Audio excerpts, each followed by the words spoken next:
বাংলাদেশের কোনো লাইফ নেই, অলরেডি পুরো দেশটাই এখন লাইফ সাপোর্টে। দর্শক, এই মন্তব্য কোনো সামাজিক মাধ্যম থেকে নেওয়া হয়নি।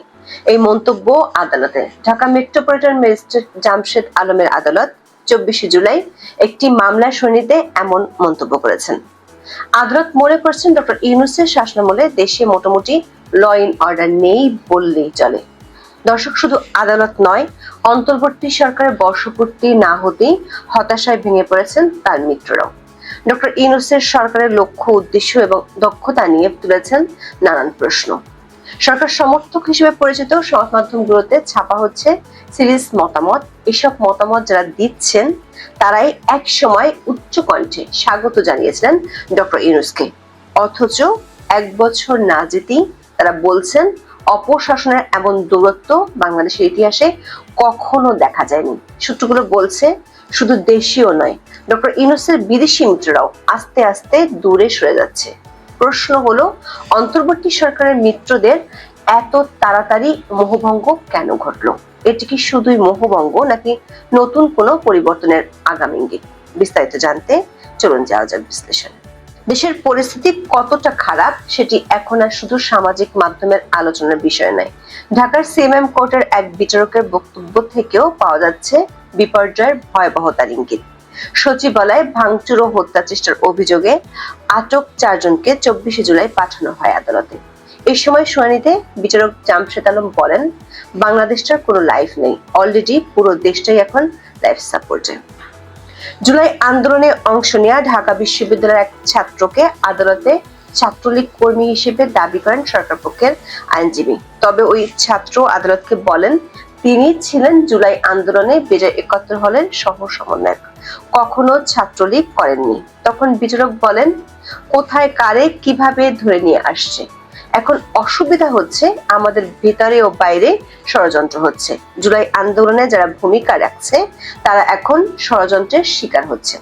জুলাই আন্দোলনে অংশ নেওয়াদের লাইফ অলরেডি শেষ হয়েছে। তিনি আক্ষেপ করে আরো বলেন, আমাদের দেশটা বারোয়ানি অলরেডি শেষ।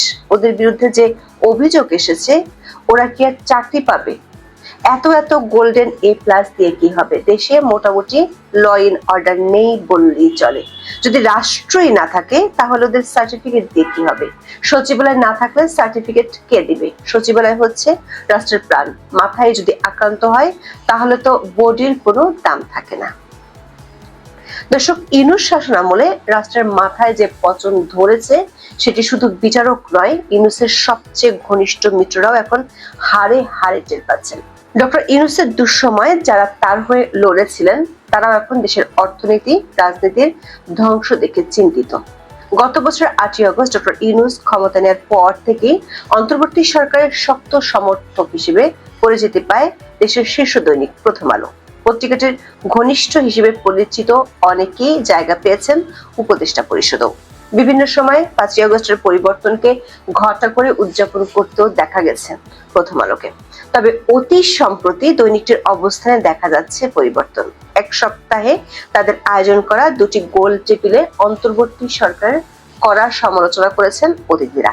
এই অতিথিদের সবাই এক সময় ডক্টর ইউনূসের সরকারকে স্বাগত জানিয়েছিলেন প্রাণ খুলে। আবার তাদের কড়া বক্তব্য খুবই গুরুত্ব দিয়ে প্রকাশ করেছে প্রথম আলো। যুক্তরাষ্ট্রের পাল্টা শুল্ক নিয়ে 21 জুলাই গোল টেবিল আলোচনা আয়োজন করে প্রথম আলো।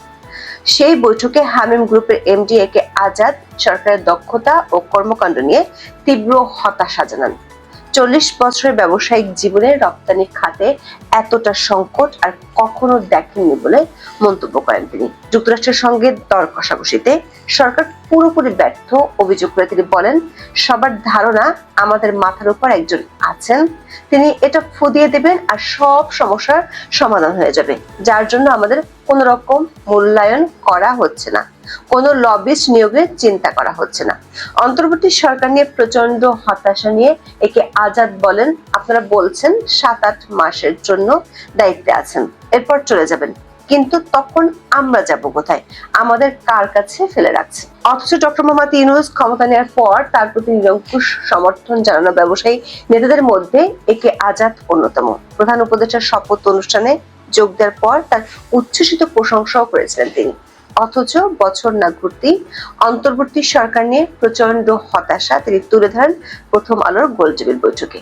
একই অনুষ্ঠানে সিপিডির সম্মাননীয় ফেলো দেবপ্রিয় ভট্টাচার্য তীব্র ক্ষোভ প্রকাশ করেন। আওয়ামী লীগ সরকারের সময় আর্থিক খাতের দুর্নীতি শ্বেতপত্র প্রণয়ন কমিটির প্রধান ছিলেন ডক্টর দেবপ্রিয়। গত বছর 1 ডিসেম্বর শ্বেতপত্রের প্রতিবেদন প্রধান উপদেষ্টার হাতে তুলে দেওয়ার সময় তার মুখ ছিল হাসি মাখা।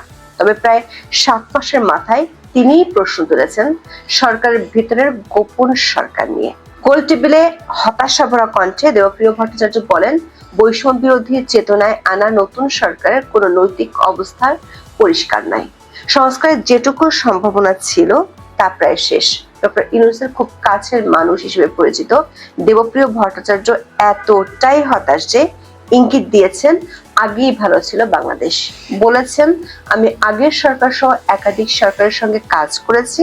আগের সরকারের সমস্যা ছিল তারা হয়তো কোন বিষয়ে জানতো না, এরপর আমরা কিছু নিয়ে গেলে ওনারা বলতেন ও তাই নাকি, আচ্ছা আমাদের পরামর্শগুলো দেন, বাস্তবায়ন করি। আর এখনকার সরকারের কাছে গেলে তারা বলে এগুলো তো সব জানি, এসব নিয়ে আপনারা কোনো চিন্তা করবেন না। দর্শক, ইউনূসের মিত্রদের হতাশার তালিকা আরো লম্বা হচ্ছে। প্রথম আলো 23 জুলাই একটি গোলটেবিল আলোচনার আয়োজন করে। এতে অন্তর্বর্তী সরকার তুমুল সমালোচনা করেন জুলাই আন্দোলনে অত্যন্ত সক্রিয় ভূমিকা রাখা অধ্যাপক আনু মোহাম্মদ। অনেকটা খোলাখুলি স্বীকার করেন যে স্বপ্ন নিয়ে তিনি আন্দোলনে নেমেছিলেন তার কিছুই পূরণ হয়নি, বরং আরো উল্টো পথে হাঁটছে বাংলাদেশ। গোলটেবিলে ক্ষোভ ঝরে পড়েছে বেসরকারি গবেষণা সংস্থা পিপিআরসির নির্বাহী চেয়ারম্যান হোসেন জিল্লুর রহমানের কণ্ঠেও। তার কথায় পরিষ্কার, ডক্টর ইউনূসের সরকার জনগণের শক্তির উপর আর নির্ভর করছে না। 4টি দলের সঙ্গে 22 জুলাই প্রধান উপদেষ্টার বৈঠকের দিকে ইঙ্গিত করে তিনি বলেন, এখানে খুবই পরিষ্কার দেশ কোন দিকে যাবে, কিভাবে পরিচালনা হবে, জনগণ কোনো বিষয় নয়। দুর্ভাগ্যজনকভাবে আমি দেখতে পাচ্ছি এক ধরনের বাংকার মেন্টালিটি আস্তে আস্তে প্রতিষ্ঠা পাচ্ছে। বাংকার মেন্টালিটি হয় তখন যখন সবকিছু একটা নির্দিষ্ট লেন্স দিয়ে শুধু দেখা হয়, মানুষকে সহযোগী হিসেবে না দেখে শুধু প্রাতিষ্ঠানিক শক্তিগুলোকে নিয়ে চেষ্টা করা হয়।